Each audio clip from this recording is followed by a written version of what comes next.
muito prazer ter vocês aqui. Nossa, os nossos fãs, a gente chama eles de operanders, né? Quem ouve o modus operandi é os operanders. E os operanders piraram no Praia dos Ossos, porque tem tudo a ver, né? Com o que a gente fala e tal.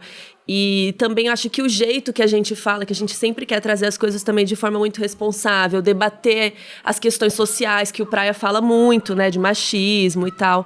Então, a gente achou muito legal também que ter esse crossover e conversar um pouco com vocês. Inclusive, eu queria contar que a gente estava em 8º podcast mais ouvido do Brasil. E primeiro de True Crime. Não, mas aí o que aconteceu? Aí o Praia passou a gente. Aí a gente falou assim, como assim? O que tá acontecendo? Não. Aí a gente foi ouvir, a gente falou, não, tá tudo bem, mereceu. Porque foi muito engraçado. Gente, quem que é esse Praia que tá passando a gente? Como assim? Aí a gente foi atrás, a gente foi ver. E aí a gente amou e também foi lá dar um view, um play pra vocês, assim, porque a gente também amou muito.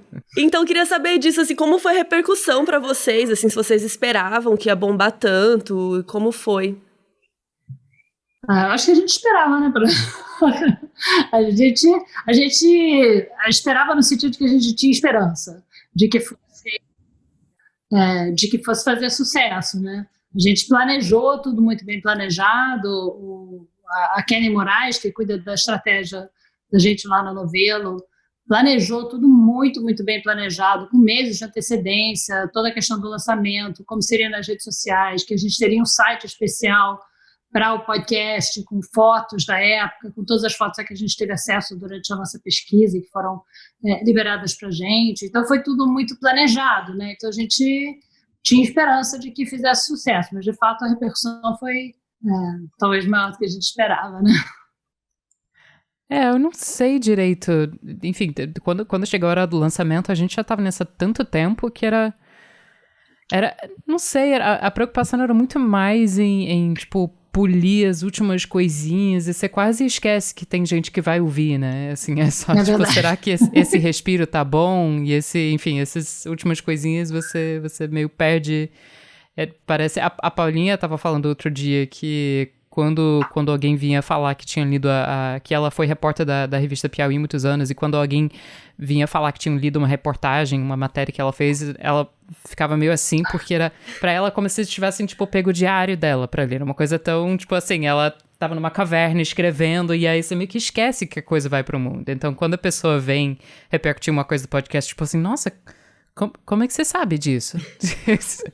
Uma coisa muito pessoal, assim, estranha. Sim, e queria saber de vocês também sobre a Rádio Novelo, porque depois que aí eu fui, né, ver que era uma produção aí vocês falam, né, uma produção da Rádio Novelo, eu falei, vamos lá ver então a Rádio Novelo, e fui pesquisar, e eu vi que tem muitos podcasts que eu já ouvia, e que eu não sabia que era da Rádio Novelo, então eu queria que vocês contassem o que é a Rádio Novelo, como foi a criação e tal. A Rádio Novelo é uma produtora de podcast que foi criada no início de 2019 por nós aqui, eu, a Flora, a Paulo Scarpim, a Kelly Moraes e o Guilherme Alpendre, que são a formação original da Rádio Novelo. E a gente criou, meio porque a gente estava produzindo os podcasts da Piauí, na Piauí, né, com a equipe da Piauí, então tinha o Maria Vai com as Outras, e que é meu outro podcast, e o Foro de Teresina. E a gente, eu, a Flora e a Paulinha, a gente queria fazer mais, sabe? A gente é muito fã de podcast, a gente ouve muito podcast há muitos e muitos anos, e a gente queria poder fazer mais, coisas diferentes, coisas mais ambiciosas, coisas que a gente sabia que não seriam do interesse da Piauí, e que a Piauí não tem expertise para fazer, porque não é uma produtora de podcast, é uma revista impressa, né? E aí foi por isso que a gente criou a Novelo, e o Praia era, assim, o nosso projetão. Mas quando criou a Novelo, já tinha a ideia do Praia dos Ossos? Porque foi meio junto, né? Foi. Não, é que a gente costuma dizer que enfim, a gente fundou a Novelo pra fazer o Praia dos Ossos. Porque você pensa assim, a gente quer contar uma história assim, e aí o que falta? Enfim, falta toda uma equipe, falta uma estrutura, falta, enfim, uma dedicação integral que não daria pra fazer no esquema que a gente estava fazendo a Rádio Piauí, que era, enfim, era uma operaçãozinha dentro da revista, mas precisaria ter muito mais. E aí a gente, enfim, abriu a lojinha no ano passado, em 2019. Quando vocês souberam da história da Ângela e tal, que veio uma inspiração, a primeira ideia já foi que fosse um podcast? Porque vocês já tinham esse trabalho antes? Já. Já, sim. Eu já sabia da história da Ângela, porque eu me lembro, né?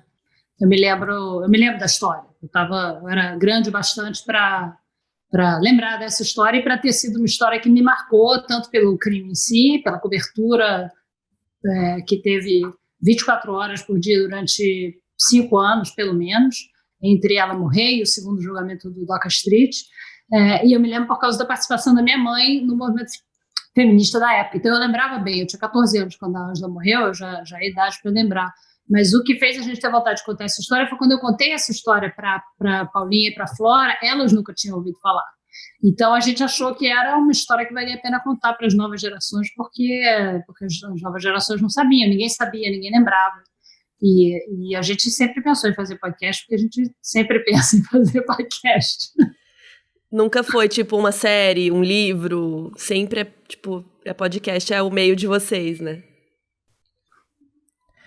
Tem gente até hoje que pensa que vem falar, agora vocês vão fazer um filme, vocês vão fazer um livro, vocês vão fazer não sei o quê. Tipo, a gente fez a coisa que a gente queria fazer. Não é que a gente fez podcast porque a câmera quebrou. Tipo, a gente queria contar uma história em áudio. Quando a Branco fala que a gente ouve podcast há muitos anos e a gente é apaixonado por podcast há muitos anos, tem vantagens e desafios únicos, estéticos, desse gênero, desse formato. Linguagem, né? Que nos apaixonam. Enfim, tem uma coisa de uma imersão na história, uma forma de alcançar as pessoas, tem coisas que você consegue fazer só no áudio, que você não consegue fazer com mais nada. Enfim, a gente sempre viu isso como um podcast. E a experiência de podcast de vocês não é necessariamente de true crime, né? De crimes reais. E vocês acabaram entrando para uma história meio de crime, que tem um suspense, que é uma narrativa também diferente, né? Como foi isso para vocês? Eu não gosto de true crime, eu tenho muito, muito medo. O modus operandi, eu te juro por Deus, só de olhar os títulos já me dá aflição, eu já fico com medo. Aí vocês começam o podcast dizendo, esse podcast não é para pessoas sensíveis. Então, eu sou essa pessoa sensível. Aí nessa hora você sai. Nessa hora eu saio. Não, eu ouço assim, Jeffrey Epstein, por exemplo, eu sei que não vai ter ninguém picotado no freezer, eu sei que não vai ter ninguém jogado pela janela, não vai ter, enfim, né, ninguém, não vai ter maníaco de parto. Eu conheço essa história, eu conheço a história do Jeffrey Epstein, é um assunto que eu estudo, é um assunto que me interessa. Então eu falei, bom, Jeffrey Epstein eu posso ouvir. Então quando tem um assim que, sabe, que eu sei que não vai ter canibal, aí eu consigo ouvir. Mas se não, eu tenho horror, eu tenho medo, eu tenho realmente medo. Eu não gosto de história de crime verdadeiro. Mesmo crime de ficção, tem alguns que me dão pesadelo. Então não é essa a minha praia. A Paulinha, por exemplo, adora, eu acho que a Flora gosta também, mas eu não. Mas a gente quis contar a história, a gente não considera tanto uma história de true crime, porque não tem... Quer dizer, o crime acontece, a gente explica lá o crime no primeiro episódio, porque ninguém se lembra, mas depois a história é muito mais do que isso, né? Eu acho que a gente não tinha tanto como referência esse... Enfim, a gente pensa história de assassinato, o nosso padrão é tipo uma coisa policialesca ou um murder mystery. E aqui era o contrário de um murder mystery, assim, zero mistério. Tipo, o primeiro episódio a gente já sabe quem matou, tá resolvido, é isso, né? Sim. Surprise, it was the patriarchy. Tipo. Sim, então, culpa do patriarcado. Assim, quem você menos esperava era o patriarcado. Mas aí eu acho que tem um desafio de contar uma coisa que lida com questões mais estruturais, mas de uma forma que engajasse as pessoas, que não fosse tipo uma palestra, enfim, uma aula. Então, de usar todas as ferramentas da narrativa em áudio para deixar a coisa envolvente, enfim, do mesmo jeito que os Murder Mysteries, mesmo tendo zero mistério, enfim. E como que foi, então, pra Branca, que tem pesadelos, ficar tão imersa nesse tema e, né, lendo e falando, claro que, como vocês falaram, né, o tema principal não é só o assassinato, mas dá muita raiva, né? Acho que às vezes até dá mais raiva do patriarcado do que do assassino, assim, tipo, como que fizeram isso, né? Como que a mídia falou dessa forma, o advogado. Então isso tudo dá é muito emocionante, né, pra gente, assim. Emocionante no sentido de que dói também, né? A história é toda muito dolorosa e dolorida para todos os envolvidos e para a gente também, que a gente passou 2 anos mergulhadas nisso, né? Vendo tudo que aconteceu com a Ângela. É uma história em si, é uma história muito triste, ela é também representativa de histórias muito tristes que acontecem com tantas mulheres o tempo todo, e obviamente a gente teve que ler muito sobre feminicídio, então foi difícil, mas foi muito interessante, porque a história é muito interessante, fazer esse tipo de coisa é muito interessante. A gente passou 2 anos muito, muito curiosas, sabe? Muito interessadas. Cada pesquisa que a Flora puxava ia dar num lugar que a gente não conhecia, sabe? Aí a gente ia seguindo caminhos que a gente não sabia que existiam. Às vezes dava em alguma coisa, às vezes não, mas mesmo quando não, alimentavam a gente de alguma maneira. Então foi muito interessante. Agora, de vez em quando as pessoas perguntam para a gente se a gente não quer fazer um podcast sobre a Aida Cury, um podcast sobre a Lu, um podcast... Não, Não, a gente não vai fazer outro podcast sobre feminicídio. Flora, como foi pra você? Eu tava pensando aqui. Eu acho que a indignação, a raiva é a primeira coisa que vem. Enfim, alguém te conta essa história em 20 segundos e fica com raiva. Assim, como assim? Ele matou e ele foi defendido desse jeito e ela que ficou como a vilã da história? Nossa, E aí, o que foi acumulando para mim ao longo dos meses de pesquisa, de conversas, era uma tristeza, enfim, de alguém que sofreu, enfim, que viveu a vida entre sistemas muito violentos. Enfim, ela também perpetrou certas violências, mas é só uma história que você começa a sentir muita dor. E eu não me considero, enfim... uma pessoa tão sensível, tão abalável nessas coisas, mas é o volume, enfim, das informações que vai meio que... enfim, vira um fardo mesmo. E aí, como isso... Não sei, teve horas que a gente era muito movido pela curiosidade mesmo, enfim, eu ficava, vidrada ali na hemeroteca, assim, lendo artigo atrás de artigo atrás de artigo, mas tem uma hora que você se distancia, se afasta, e aí o que sobra é essa morte e essas violências. Então, realmente é uma coisa difícil de digerir. Eu acho que o que a gente tirou um pouco disso era a tentativa de não, pelo menos da nossa parte, não replicar as violências que a mídia perpetrou na época, enfim, sobretudo com a família dela. A gente sempre pensava na família dela, assim, como que eles iam, se eles fossem ouvir, que isso não causasse mais dor para eles. Mas, enfim, para todo mundo que participou, que a gente não reproduzisse pelo menos os comportamentos porque Praia dos Ossos é um podcast sobre um assassinato, mas é muito, enfim, é sobre o judiciário, mas é muito sobre a mídia. E como a mídia foi personagem nessa história. Então, eu acho que tudo isso, essa indignação e essa tristeza iam trazendo responsabilidade, essa sensação de que a gente tem que tomar muito cuidado com a forma como a gente conta essa história. E você falou da família, vocês chegaram a falar com algum parente, algum familiar dela? A gente falou com o tio dela, né? A gente entrevistou ele no podcast. O tio dela, que era advogado dela. Uhum. E só ele, ele foi a única pessoa que deu entrevista. A gente procurou parentes, óbvio, mas a gente não esperava muito que eles tivessem interesse, porque, enfim, eles tinham sido tão assediados na época e teve tanta cobertura muito escrota, enfim, francamente, que, eles não tinham por que confiar nessa produtora que você nunca ouviu falar, que vai fazer um podcast que de repente você não sabe direito o que é, a gente nunca contou com isso. Então, quando não quiseram falar, tudo bem, a gente contornou. Sim. E também, por outro lado, vocês falaram também com o Doca, com o advogado dele e tal, então também deve ser, a Branca até comenta assim, eu nunca tinha entrevistado um assassino, né, e é uma frase que me marcou muito, assim, porque eu sempre quis entrevistar um assassino, Eu sempre, desde novinha, eu gostei muito desses assuntos. E eu ficava assim, o sistema carcerário. Eu quis muito conversar com essas pessoas, sabe? Entender elas e tal. E queria saber como foi pra vocês entrevistar, não só ele, mas o advogado dele também, que falou coisas horríveis, né, na época. Então, que você ouve lá o julgamento e você fala assim, mano, não é possível que esse cara tá falando isso. E depois você vai lá conversar com ele, né? Tomar um cafezinho, né? O advogado que falou as coisas horríveis que você está falando, que chamou é o já falecido, né? Exatamente, é o já falecido. Sim. O advogado que a gente conversa, que é também o advogado dele, é o advogado local de Cabo Frio, que fez parte dos 2 julgamentos, da equipe dos 2 julgamentos, é o único advogado que participou dos 2.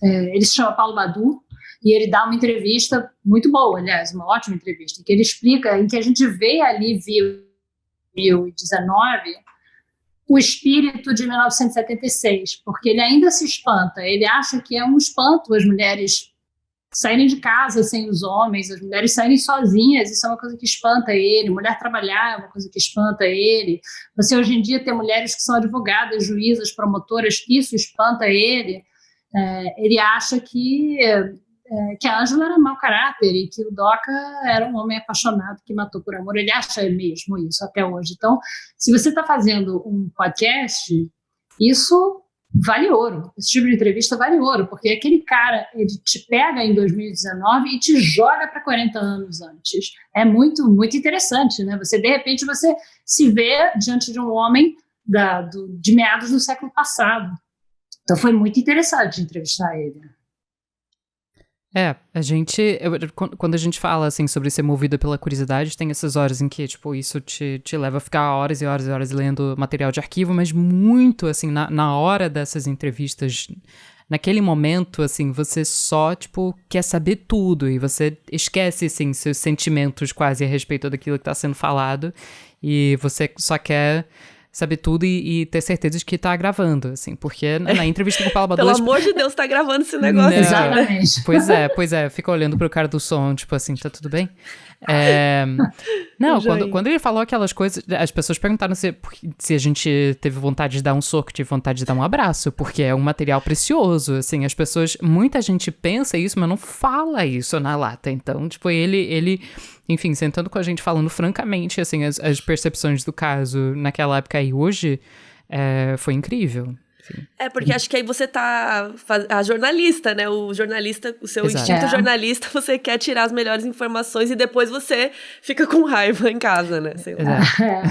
Na hora que transcreve, você vai ler e selecionar os áudios, é que você pensa nisso. Mas na hora, esse tipo de personagem para podcast é muito útil, porque você precisa no podcast carregar o teu ouvinte para onde você quer. Então, um personagem que faz isso espontaneamente, a gente não sabia, a gente não tinha a menor ideia, a gente sabia só que ele tinha sido advogado. Então, ele não falou muito no tribunal, a gente não tinha muito documento de quem era esse homem, sabe? Então, quando a gente chegou, ele deu essa entrevista para a gente, que deve ter durado umas boas 2 horas, foi fantástico, assim, a gente saiu de lá dizendo, meu Deus, sabe, que entrevista incrível, sabe? Agora dá para entender muito bem o mundo em que a Ângela viveu, sabe? Como eram os homens no entorno dela. Sim. Foi muito útil. Em algum momento vocês sentiram uma coisa que, às vezes isso acontece comigo, quando eu faço uma entrevista, eu tô tão ali no momento e tal, que eu não percebo tudo que a pessoa falou, parece, que daí depois, como você falou, eu vou lá ler a transcrição e falo, gente, ele falou eu não tinha percebido que ele falou esse negócio aqui maravilhoso, ou esse negócio horrível, que você tá ali, claro, você sai, eu tenho essa impressão, que eu saio e falo, não, foi muito bom, ou não, foi muito ruim, mas depois eu vou ver os detalhes, eu não, tava tão ali que eu não percebi alguma coisa. Isso acontece muito comigo, eu esqueço que eu falei as coisas. Eu esqueço que eu falei. Às vezes a gente saía de entrevista e a Flora a Flora me diz, mas por que você falou não sei o quê, ou eu gostei ou não gostei, que você falou aquilo lá, eu digo, eu falei? Mas o que a pessoa está falando, eu em geral tô super ligada no que a pessoa está falando, Não, mas tem a dinâmica da entrevista e aí tem aquela cirurgia depois de tirar as aspas e às vezes, tipo assim, uma conversa que foi muito difícil, muito truncada, assim, 50 minutos de agonia, assim, teve um dialoguinho que resume tudo aquilo que, assim, enfim, um ponto alto da conversa que ajuda muito a dar uma virada narrativa. Então, acho que isso acaba surpreendendo. Você sai da entrevista com uma percepção meio emocional, que pode ser, enfim, de alegria, nossa, que pessoa legal, ou tipo, nossa, que difícil. E aí, isso não traduz necessariamente pra quão útil aquilo vai acabar sendo. Eu já tive entrevistas que eu fiquei assim, nossa, foi horrível, ele não falou nada, não sei o que. Aí eu olho lá depois e falei, nossa, mas tem muita coisa boa aqui, dá pra catar e tal. E às vezes tem coisa em podcast, isso acontece, e aconteceu com a gente no Praia, de você ter uma entrevista que você não pode usar por causa do jeito que a pessoa fala. Às vezes a pessoa fala coisas e você não consegue usar, por causa do jeito que a pessoa falou, a pessoa não falou de uma maneira convincente, parece que você está forçando a pessoa a falar quando não foi isso que aconteceu na hora, ou a pessoa fala muito hesitante, ou não consegue explicar direito, e aí você é obrigado a jogar fora, porque aquilo em áudio não funciona. A gente teve um exemplo de um cara que a gente entrevistou, que conheceu a Ângela e o Doca quando ele era adolescente e os dois já eram adultos, mas os pais dele eram amigos. Então, ele conheceu bastante bem, assim. E ele contou pra gente que ele chegou a ver a Ângela marcada, sabe, com o braço roxo, não com um soco na cara, mas com o braço roxo e tal. Mas ele contava de um jeito... A gente tentou, meses, botar o áudio desse cara no podcast, a gente não conseguiu. Por causa do jeito que ele contava. Parecia que ele estava inventando, ou parecia que ele não tinha certeza. Ou que a gente estava botando palavra na boca dele, enfim... Sendo que ele tinha falado na pré-entrevista e na entrevista, mas às vezes o jeito parece meio distraído, meio, não sei. Mas, tipo assim, era a mesma informação que, enfim, a gente não duvidava. Mas, enfim, essa coisa do tom de voz, enfim. Porque isso pode até prejudicar o podcast como um todo depois, né? Exatamente. Falarem, eu não sei se essa pesquisa delas é boa, né? Alguma... Estão colocando gente que só ouviu falar e não tem certeza. Então, a gente foi obrigado a tirar. Isso acontece bastante. E podcast dói, de modo né? geral, não só no dói. Ele dói. Eu tô com essa dor até agora, tanto que tem, sei lá, um ano que a gente entrevistou esse cara e eu tô lembrando até hoje. E também teve uma parte que vocês falam que tiveram pessoas que deram entrevista ou contaram histórias e depois falaram, não, tira aí, não quero mais e tal. Sim. O ódio, né? O ódio não da pessoa, mas da situação. Fala, putz. Às vezes da pessoa também. E aí, mas vocês não assinaram com a pessoa? Tipo, não, tá direito, tá entregue. Sim, não, a gente poderia ter usado, mas a gente escolheu não peitar, enfim. E a gente não deixou quieto, a gente se apropriou daquilo. A gente... isso foi, enfim, uma das grandes sacadas do roteiro nesse episódio, que, tipo, assim, tava tudo bonitinho, a gente tava, tipo, roteirizando, e aí eu voltei com os roteiristas e falei assim, o fulano caiu, o cicrano caiu. Eles, como assim? Tipo, eles tinham desperdiçado, não sei, trabalho de quantas semanas. E aí, como é um episódio que fala muito sobre os artifícios da coluna social e como você fala de uma pessoa, de uma coisa meio, assim, falando sem falar, ou meio que, enfim, floreando um pouquinho pra preservar a identidade da pessoa, eles, o Aurélio Aragão e o Rafael Spínola, tiveram esse estalo de pegar aquilo que eles já tinham feito. Então, tipo assim, existe um roteiro proibidão com nome, endereço, sobrenome, enfim, com todos os detalhes. E aí tem a versão historinha que a gente fez, que é, enfim, baseado em fatos reais, mas a gente transmutou, enfim. A gente teve a sorte que eles caíram assim, foi tipo um atrás do outro, sabe? Que eles não falaram com o outro, não, mas até parecia. Quer dizer, que a gente saiba. Que a gente saiba. Mas eles nos autorizaram a usar a história. Eles poderiam ter negado isso também. Poderiam ter dito, não, eu falei com vocês, mas não quero nem que essa história apareça. Mas eles só disseram, não quero a minha identidade, eu não quero a minha voz e não quero a minha identidade. E sabe que deu certo mesmo a identidade, ninguém sabe, porque um deles me ligou querendo saber quem era o outro. Nem eles sabem. Nem eles sabem. O Blazer Sênior me ligou para me dizer quem era a calça xadrez. E me dizer, era o fulano, não era? Eu dizia, mas eu não posso te contar. Ele dizia, então eu já sei que era o fulano. Eu dizia, mas eu não estou dizendo que é o fulano. E ele estava errado, aliás. Ele estava erradaço. Totalmente errado. Você vê que se nem eles sabem quem é o outro, é porque deu certo. E se nem eles sabem, como que vocês acharam essas pessoas, né? Eu fiquei pensando muito nisso também. Olha, enfim, é fofoca histórica e fofoca contemporânea. Então, a gente falando com amigos da Ângela e do Doc, com quem mais que ela tava namorando?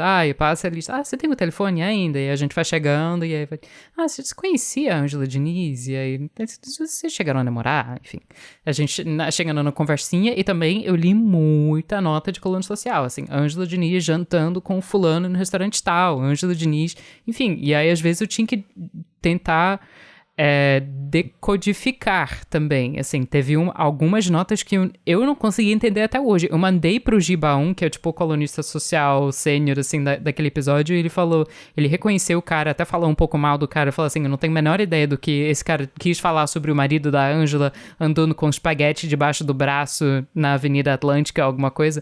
É sério, a nota era assim. Então, nas vezes em que você consegue entender de quem que se trata, aí a gente também ia atrás, enfim, de todo mundo que tava vivo ainda, enfim. E, já que vocês estão falando disso, né, de ir atrás, como foi a entrevista do Doca, né, que vocês ficaram atrás dele, que, pra quem não ouviu ainda o podcast, é o assassino, né, e como foi, porque vocês leram o livro dele, eu achei ótimo que ele deu o livro pra vocês também, né. Quer dizer, ele não deu, ele meio que botou na nossa mão, mas a gente falou, não, tudo bem, a gente já tem, obrigada. Ele trouxe a cópia dele. Não era pra dar uma pra da gente, era uma cópia dele. Não sei se ele teria dado se a gente tivesse aceitado. Pegado. A gente já leu, E como foi? Porque meio que foi sem querer, querendo, que vocês conseguiram ir ali tirando, e eu só fico imaginando a tensão que vocês estavam de, tipo... A próxima pergunta ele vai embora, sabe? A próxima pergunta ele vai falar que não vai responder mais. E aos poucos vocês foram conseguindo dar o famoso migué e foram ali enrolando ele acabou falando um monte de coisa, né? Que super foi uma entrevista boa, eu acho. Foi uma entrevista boa, foi. A tensão ali, às vezes as pessoas acham que a tensão é porque a gente estava entrevistando um assassino, e não é. Isso em si não tinha tensão nenhuma. A tensão era exatamente essa que você falou, que é a tensão de você falar alguma coisa errada, de você não conseguir que o cara ficasse, da gente... O meu medo era eu desperdiçar a chance que a Cláudia Nogaroto, a nossa produtora, tinha conseguido, entendeu? Ela ficou meses cavando essa entrevista com uma paciência, um talento, falando com todo mundo no entorno, horas de conversa, para conseguir gravar essa entrevista. E o meu medo era eu desperdiçar essa chance incrível que ela tinha me dado. E ele realmente estava com... Quer dizer, ele tinha ido lá, ele foi lá, né? Eu vi que ele foi lá, eu falei, bom, ele tá aqui. Se ele realmente não quisesse mesmo, de verdade, como quando eu telefonei para ele não teria vindo. Então, ele tá aqui já é uma coisa boa. Mas ele tava... Ele ficou em pé, não foi? Ele ficou em pé. Muito tempo. O tempo todo? Não. Mas ele ficou muito tempo sentado no braço da poltrona, de óculos meio que escuros, pronto para ir embora, né? E virado para a porta, sabe, do apartamento. A porta do apartamento estava a 4 metros de onde ele estava. E a poltrona era uma daquelas, sabe aquelas poltronas fofonas, que uma vez que você senta, é difícil levantar? Então, eu acho que teve isso também, sabe? Ele estava meio assim, sabe? Daquele, bom, se eu sentar aqui, eu estou sentado, né? Então, ele ficou uns bons, 40 minutos sentado no braço da poltrona, e aí chegou uma hora que ele sentou e a gente já estava conversando e tal, mas, assim, em momento nenhum eu achei que era jogo ganho, sabe? Eu acho que o tempo todo a gente tinha que tomar muito cuidado, ir pelas beiradas, pensando bem nas perguntas, aproveitando o tempo para fazer as perguntas que só ele podia responder, por caso ele resolvesse levantar e ir embora de uma hora para outra. Mas ele não fala. A entrevista durou 2 horas e meia. E vocês conseguiram perguntar tudo o que vocês queriam? Eu acho que sempre fica umas coisas, mas você vai sentindo que tem coisa que você não vai conseguir descobrir em 2 horas, sabe? E como o nosso objetivo não era de, enfim, entender tudo da cabeça do Doca Street, mas sim, enfim, contar a história da Ângela, a entrevista ali tinha um propósito mais limitado. Eu acho que, enfim, eu tenho mais curiosidades, a gente tem mais curiosidades, mas não vinham ao caso, sabe? Então, sempre fica assim, eu não acho que a gente tenha esgotado todas as perguntas e, enfim, a todo dia você pensa em mais uma, mas a pergunta que a Branca estava tentando chegar era tipo assim, o que aconteceu? como que você chega ao ponto de matar a sua namorada, enfim, por e com todas as aspas, excesso de amor. E aí a gente passou, enfim, sei lá. A gente não, quer dizer, eu digitando no Google Doc e a Branca realmente na linha de frente fazendo as perguntas, mas 90 minutos tentando chegar ali. Que a gente faz assim, a gente faz uma entrevista dupla que aparece só a minha voz, mas são duas cabeças fazendo a entrevista. A gente tem o Google Doc que a gente prepara antes, e quando a gente chega lá, a Flora fica num canto com o computador dela aberto, mexendo no computador, as pessoas nem sabem que ela está falando comigo, nem que ela está participando da Finge entrevista. que está ali trabalhando. Exatamente, está trabalhando, está na rede social, está em qualquer lugar, fica lá olhando, e eu fico fazendo as entrevistas e a gente vai se comunicando pelo Google Docs. Eu, em geral, não estou com um computador, estou só com um iPad, que é pequenininho e é não intrusivo, assim, não assusta as pessoas, porque a gente já chega com técnico, então a gente chega assim, né, com microfone, com cara de fone, com boom na cara das pessoas, então quanto menos intrusiva nós formos, melhor, né? E aí já a Flora vai me mandando informação, mandando outras perguntas, vai riscando as que eu já fiz, aí quando ela quer que eu faça alguma pergunta, ela bota assim, letrona, maiúscula, em vermelho.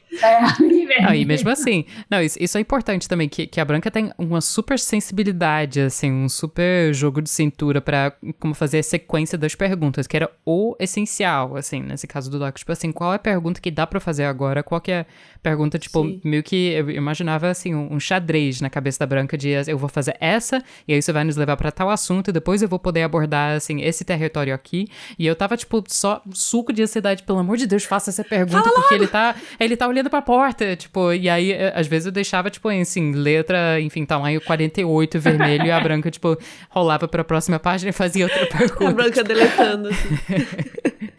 Apenas ignorando. Porque, por um lado, você quer perguntar as perguntas mais cabeludas logo, porque você não quer perder a chance do cara ir embora, né? Você perdeu as coisas mais importantes.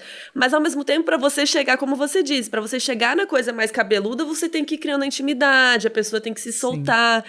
Então, é difícil mesmo, né? Esse equilíbrio das perguntas. A pessoa tem que entender por que você está lá, sabe? A gente não estava lá para confrontar ele, a gente não estava lá para acusar ele, ele já foi acusado, ele foi condenado, ele cumpriu pena numa cadeia brasileira, enfim, como todo mundo sabe como é, então ele fez o que a sociedade pede dele, a gente não estava lá para acusar ele mais uma vez de ter matado a Ângela, a gente estava lá para entender.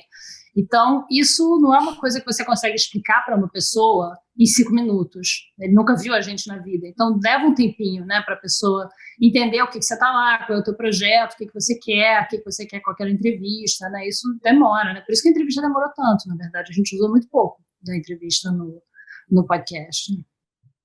E o outro ponto muito importante do podcast é o feminismo, né? A luta das mulheres, o Quem Ama Não Mata, e até me surpreendeu quando eu tava ouvindo e tal, e chegou um episódio que era basicamente isso, né, só focado das mulheres e do feminicídio e tal, e eu achei isso muito interessante. Então, como foi pra vocês decidir que vocês precisavam ter não é só um episódio disso, né, mas que vocês falaram, nossa, a gente precisa focar muito, precisamos bater nessa tecla, isso sempre já estava ali na ideia, ou foi no desenvolvimento, como foi essa parte? Não, sempre já estava na ideia. É por isso que a gente quis contar essa história, né? Principalmente por causa disso. Se tivesse sido só um assassinato com uma defesa super machista e depois uma outra condenação e acabou, não seria uma história tão relevante para a gente. O que a gente queria era justamente mostrar as questões sistêmicas que levaram àquele assassinato, que permitiram que ele fosse praticamente absolvido no primeiro julgamento. E o que aconteceu no Brasil nesse período, que o segundo julgamento fosse diferente. E o que aconteceu foi isso, né? Anistia, abertura política, o movimento feminista, as reivindicações da feminista, o Quem Ama Não Mata. Então, sempre foi isso, basicamente, que interessou a gente nessa história. Então, sempre, a gente não sabia bem, não sei, Flora, você sempre pensou que ia ser um episódio espalhado? Não tinha isso muito claro na cabeça. Talvez... Não, eu acho que a questão da estrutura do episódio não estava muito clara, assim, que isso ficasse, tipo, num episódio próprio, ou talvez se espalhasse por vários, até porque, enfim, tem personagens dessa mobilização feminista que fazem parte da história da Ângela e da infância da Ângela, então é uma coisa que é transversal. Teve pessoas que foram criadas no mesmo ambiente que ela, passando pelos mesmos ritos sociais bizarros, que, enfim, ela virou socialite, virou a Pantera de Minas, e elas foram para a faculdade e viraram sociólogas, cientistas políticas, economistas, e acabaram se mobilizando para defendê-la depois de morta, enfim, isso sempre, enfim, era um elemento super emocionante e forte dessa história, mas tem outra coisa que é uma pergunta que a gente sempre confronta quando a gente vai desenterrar uma história dessas, é por que contar hoje? E tinha um motivo que era resgatar do esquecimento, enfim, do quase esquecimento essa mobilização feminista, porque se eu e a Paulinha não tínhamos ouvido falar do caso da Ângela Diniz, muito menos, enfim, dessa mobilização em Belo Horizonte em agosto de 1980, que foi a semente do movimento Quem Ama Não Mata, essa era uma história que merecia ser, enfim, apurada com todo cuidado e trazida, assim, com mais destaque. E até eu vejo esse episódio muito como um exemplo. São pessoas que nunca tinham feito manifestação antes, era um contexto completamente adverso a manifestações, enfim, finalzinho de ditadura, isso não era comum, e aí pessoas que pegaram essa indignação, essa raiva, essa tristeza que acomete a gente diariamente, enfim, a gente consumindo notícia, pegaram aquilo e resolveram assim, chega, a gente vai pra rua, mas fizeram de um jeito muito estratégico, porque também não é toda manifestação que gera um movimento, né? Então, de entender como é que essas dinâmicas se deram e como que essas mulheres se juntaram pra conseguir fazer uma diferença. E também contar dos desdobramentos institucionais, porque não é que você faz uma manifestação, uma passeata e uma vigília, aí mudou a lei. Não, tipo assim, teve assim, um lobby, enfim, a gente poderia ter feito muitos episódios mais, só que o nosso fio condutor era, assim, sempre a Ângela, o arco da Ângela. Então a gente acabou não se afastando tanto disso, mas teria muito a mais a contar nesse sentido. Eu achei super importante que a Ângela, essa fala de vocês, assim, a Ângela não era uma boa representante para aquele momento, né, da causa, mas depois que tiveram outras mulheres, e aí veio a anistia, muita gente voltou, e aí falou, não, agora chega, agora a gente vai mudar isso. Então eu achei isso muito simbólico também, que tipo... Que é bizarro, né? Que a gente quer fazer as lutas, a gente quer, mas mesmo assim a gente tem que ter muito cuidado. Até hoje, né? Tipo, 2020, a gente vai falar de feminismo, ainda tem que ficar, não, porque não sei o quê, florear as coisas, né? É muito triste isso, né? Se você quiser sair da bolha, você tem que ir com cuidado. E tem que ir com estratégia. Mais que cuidado, você tem que ir com estratégia. É fundamental. Senão você só vai falar para convertido. E é ok falar para convertido, é bom, inclusive eu acho que é bom mesmo, é bom porque você reflete, é bom porque você discute, você debate e você se alimenta também de uma energia que você vai precisar depois. Então, eu sou a favor também de falar para convertido, mas o Praia não tinha essa intenção. O Praia tinha a intenção de furar a bolha, de alcançar pessoas que não são feministas, pessoas que nunca pensaram nisso, que não se interessam por feminicídio, que não pensam no machismo. A gente tinha essa intenção. Então aí você tem que ser estratégico, como elas foram lá atrás, no Quem Ama Não Mata. Eu acho que o Praia faz isso muito bem começa com assassinato. Então, por exemplo, você atrai as pessoas, os operanders, a pessoa que gosta de true crime e tal. E daí depois você vai desdobrando isso, né? E vai chegando no final, que na verdade, a gente tá aqui para falar de feminismo, né? Porque o que aconteceu com a Ângela foi o mais puro machismo em todos os sentidos, né? Não só o assassinato dela, mas depois o que a mídia fez com ela. Então, assim, acho que foi antes, né? lindo. E antes também. Como tratavam ela. A forma como ela foi criada, a criação dela é uma criação muito machista. Uma mulher criada para casar, valorizada apenas pela beleza, educada para valorizar, para ela mesma, valorizar apenas a beleza e a capacidade de sedução. Era a única coisa que falavam dela. Ela saía no jornal muito, desde menina ela saía muito no jornal, e o que só se falava era como ela era bonita e como ela ia casar bem. E aí quando ela casou bem, falaram, olha só, tá vendo? Ela casou bem. E era só isso, sabe? Então a criação dela também foi uma criação muito machista. E depois a forma como ela foi tratada na imprensa, porque ela resolveu não seguir as regras. Porque ela queria dar uns beijos. Porque ela queria dar uns beijos por aí. A gente tem que lembrar que ela morreu com 32, né? E ela se separou com 20 e tantos.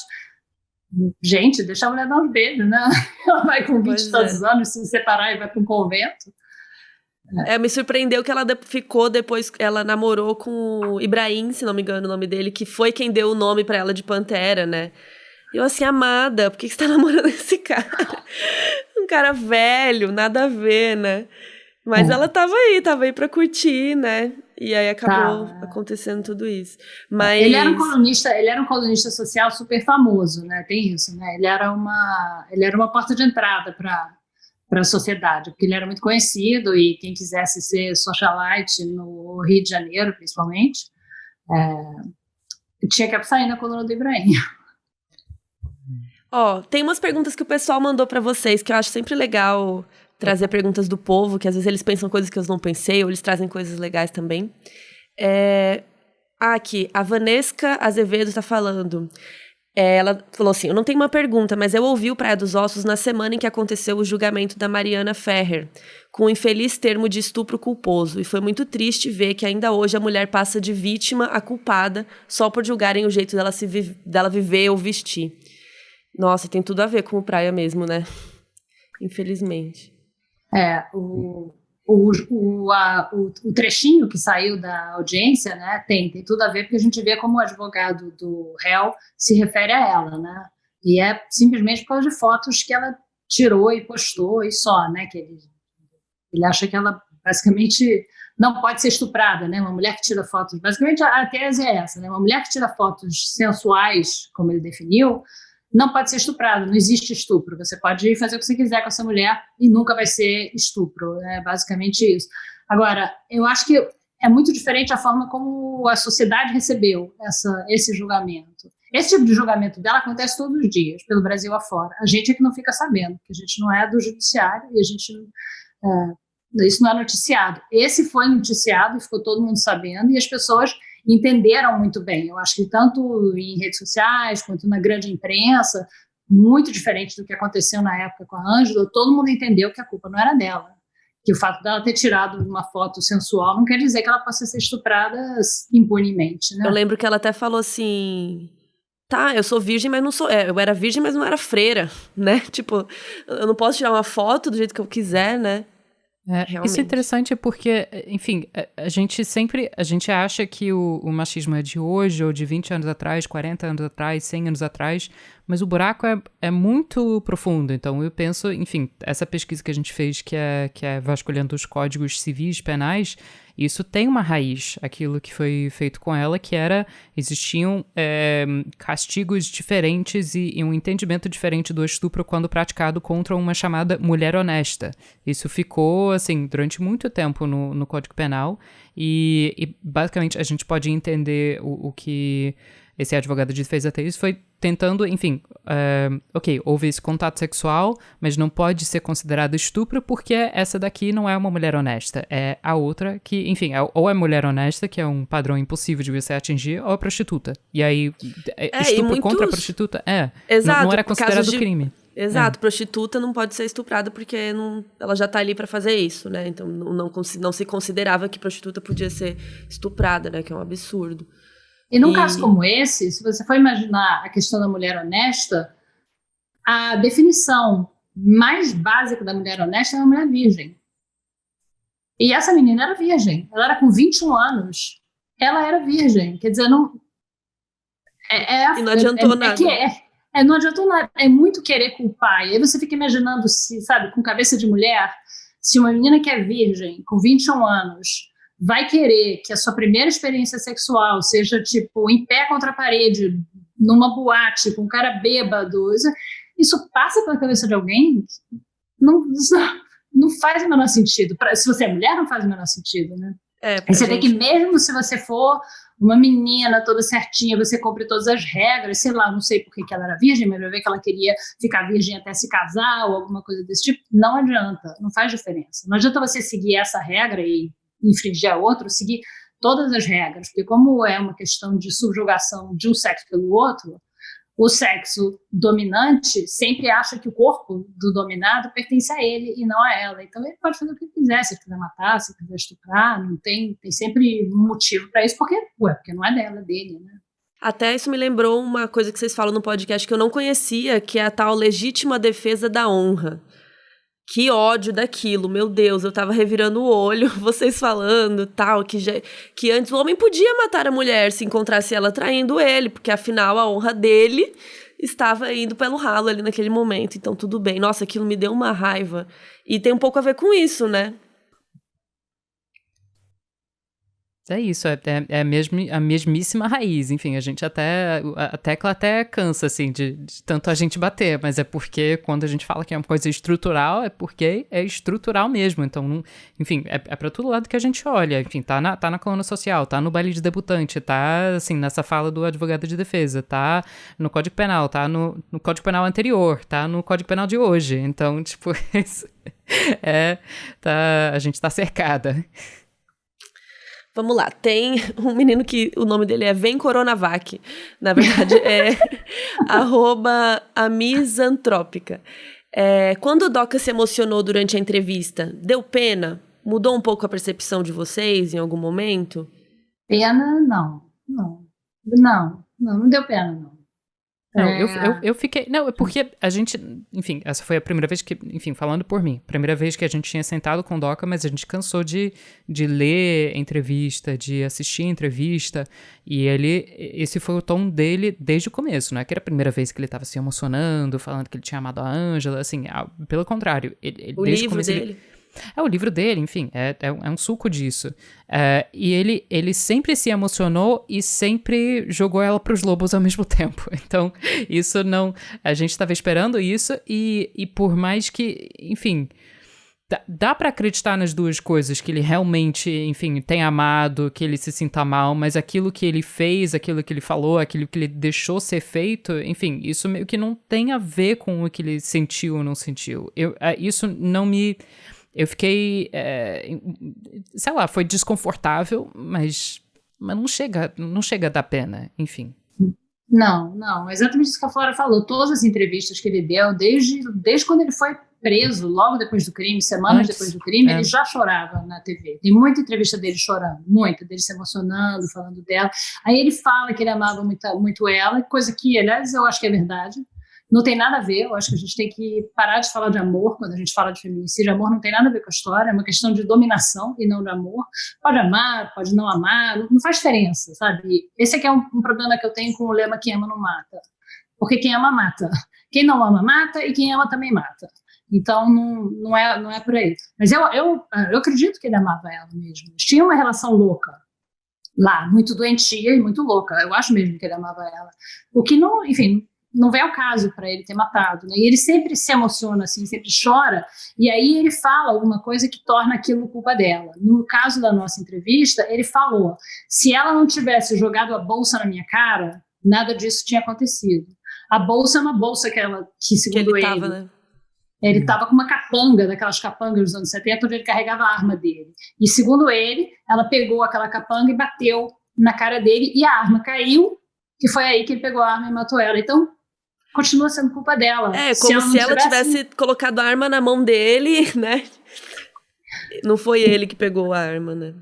É natural que ele fique comovido, emocionado, porque, enfim, você matar uma pessoa não é uma coisa simples, e mais do que isso, ele tem já 84 anos, e é mais comum as pessoas mais idosas se emocionarem com mais facilidade, né? Então não é uma coisa que tem espantado. É como a Flora disse, foi desconfortável, mas não mais que isso.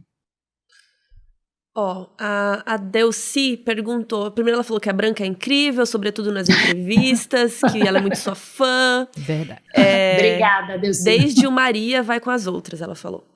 E ela queria saber como você, né, como a equipe vê o papel da mídia na divulgação do caso. O quanto que isso prejudicou ou não, né, eu acrescento aqui. A mídia é sua, Flora. A mídia é minha? Prejudicou sim, né, com certeza. Divulgar é uma coisa, mas não é que esse caso estava sendo divulgado no sentido do jornalismo, enfim, informativo, assim, coma suas vitaminas e saiba o que aconteceu ontem. Era uma coisa a ser vendida, uma coisa espetaculosa, assim, morte entre socialites. Não é à toa que na mesma época virou radionovela, virou filme, assim, né? era dividido com uma boa história. E aí, naquela hora, enfim, a gente via essa briga acontecendo em tempo real, quando a gente estava fazendo podcast, porque a gente chamou roteiristas e... Enfim, da minha parte, eles queriam... Tem exigências da narrativa que tendem, se não atropelar os fatos, então, tipo, dar uma massagenzinha nos fatos para que aquela transição seja mais suave, porque seja mais dinâmica, criar uma tensãozinha ali, e a realidade nem sempre se presta uma boa história ou uma narrativa tão fluida. Então, a forma como o caso foi entendido... e, enfim, também toda a concorrência entre os jornais para quem consegue essa outra informação, quem é que consegue entrar no apartamento dela para tirar foto, quem é que consegue, enfim, ir na cadeia para falar com o DOCA. Fica uma coisa completamente doentia e mórbida, e aí é um jogo de qual advogado consegue manipular os jornalistas melhor, e o Evandro Lins e Silva foi mestre. O que eu fiquei chocada é o lance que... o DOCA apareceu na Globo. Tipo, Sim, ele não apareceu pra polícia. Aí eu fiquei... Como assim, gente? Como que um jornalista vai lá, consegue, e a polícia mesmo não sabe onde o cara tá, né? É porque os advogados ligaram pro jornalista, né? Não foi o jornalista que investigou e achou da Manchete e da TV. Isso até foi acontece, eles que ligaram, sabe? né? Não, isso até acontece. Enfim, eu acho que a postura da mídia é o que importa. Enfim, de ter tido contato midiático. Enfim, eu penso, teve aquele cara que era um militante antifascista que matou alguém nas manifestações enfim, nos Estados Unidos recentemente. Ele deu uma entrevista antes de travar contato com a polícia, contato em que ele foi morto, enfim, ele acabou sendo assassinado, então aquela foi a única chance que ele teve para contar o lado dele.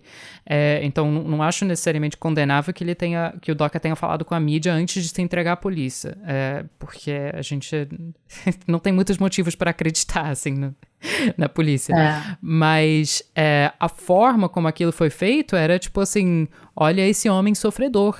Tipo, é uma coisa de... É isso, assim, do Doc chorando, pena, assim, se não fosse essa mulher diabólica, acabou com a minha vida, acabou com... E essa fala que a Doca falou que, pra gente, que aquilo acabou com a vida dos dois. E a Branca falou que eu tava falando em voz baixa o tempo todo enquanto eu tava lendo essa reportagem. Assim, com a dela, certamente.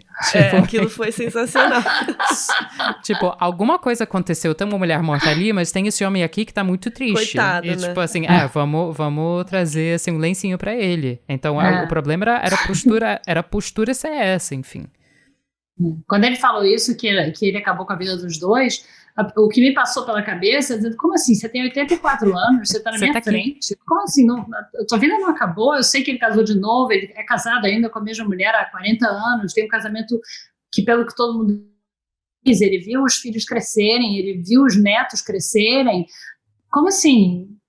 A vida dela que acabou, né? É uma coisa muito aflitiva isso, mas esse é o discurso, e é o discurso criado pelos advogados, comprado pela imprensa, e é o papel que o próprio DOCA representa até hoje. Não? Quanto ele acredita nesse papel ou não, quando ele está sozinho, olhando para o teto, eu não sei, não tem como saber, ninguém pode saber.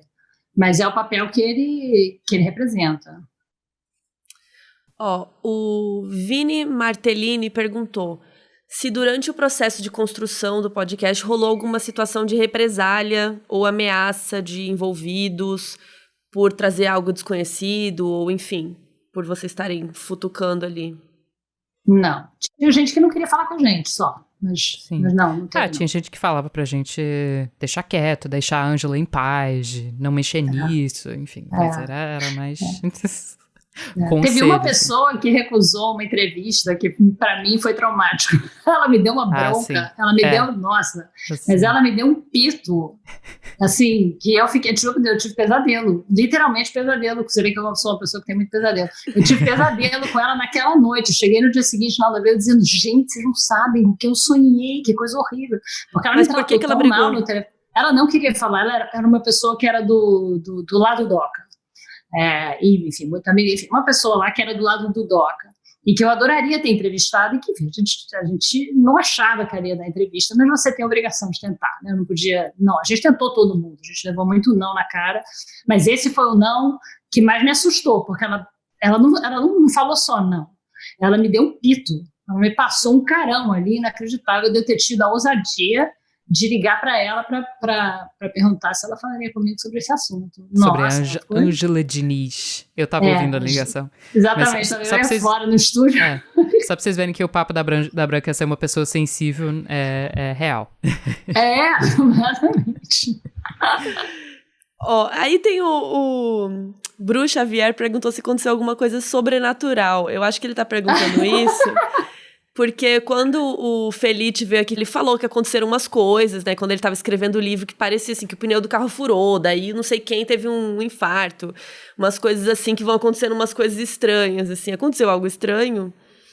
Se tiver acontecido, eu não notei, porque eu sou a pessoa mais cética da face da Terra. Então, não acredito se tiver em nada. acontecido nada, eu não acredito em absolutamente. Assim, eu acredito que eu tô aqui, eu acredito em vocês, que vocês estão aí também, isso eu acredito.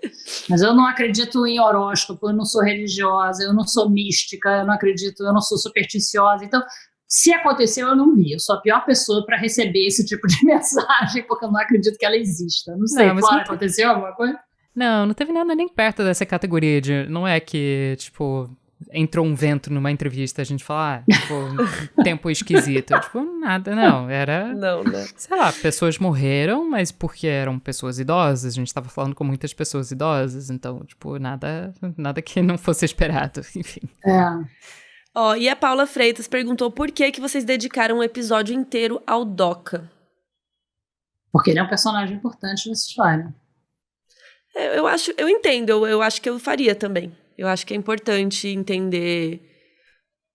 É isso que vocês falaram, né? Do machismo, por que ele era assim, da onde que veio isso. Eu acho que isso tem tudo a ver com o todo do Praia, né? Do feminicídio e tal. Enfim, não é um episódio, a gente não traz toda a biografia, a gente não te conta, depois ele trabalhou aqui, depois ali, depois ele foi para os Estados Unidos, depois não sei o quê, tipo, porque não é sobre a biografia, é sobre ele com a Ângela. Enfim, a gente acaba contando um pouquinho das caçadas lá na África, porque a gente acabou entrevistando ele na casa do amigo caçador, então a gente tinha que explicar por que tinha presa de elefante na parede. Mas, tipo assim, todo o resto é, tipo... Doca e Ângela interagindo. E, tipo, não dá pra você... Enfim, a gente deu esse título pro episódio, mas eu diria que é o episódio do relacionamento entre eles. Porque a curiosidade básica é essa, não é? Tipo assim, que espécie de pessoa que o Doca é, assim, essencialmente. É como que eles agiram juntos e o que ele acha que aconteceu. E agora a última pergunta é minha. Quais são os próximos projetos de vocês? O que vocês estão aprontando aí na Rádio Novelo? Se vai ter mais True Crime? O que vai rolar por aí? True Crime meu, não. Você já viu que não é a minha... A gente tem muito projeto, mas como a gente trabalha para os nossos clientes, o Praia foi o primeiro projeto independente da novela, até agora o único. A gente trabalha para clientes, né? A gente produz junto, ou em parceria com clientes, ou por encomenda, mas enfim, os projetos, eles não são nossos, eles são dos clientes. Então tem projetos, tem um independente que a gente está trabalhando, o resto é tudo com cliente, mas tem bastante coisa boa vindo por aí. Nossa, 2021 vai ser agitado. É tudo isso que a gente tem liberdade pra dizer. Vocês vão contar nada, é isso? Não, só vem aí? Eu acho que também seria crueldade. Não são coisas rápidas, não é nada que, assim, você vai ouvir o episódio e vai sair na semana seguinte. Então, tipo assim, essas coisas levam tempo e é melhor só deixar no mistériozinho. E aí, quando aparecer, apareceu. E vai aparecer muita coisa. O Praia levou 2 anos para fazer, esse tipo de projeto leva 2 anos para fazer, então não tem... A gente quer baixar a média para os outros, porque esse foi nosso primeiro. A gente quer tentar, baixar a média. Mas... Então tá, gente, eu amei, muito obrigada, espero que o público goste também. Parabéns pelo podcast, tá incrível mesmo, e quero ouvir mais coisas de vocês aí no futuro, que foi demais. Obrigada pelo convite. Obrigada pelo papo.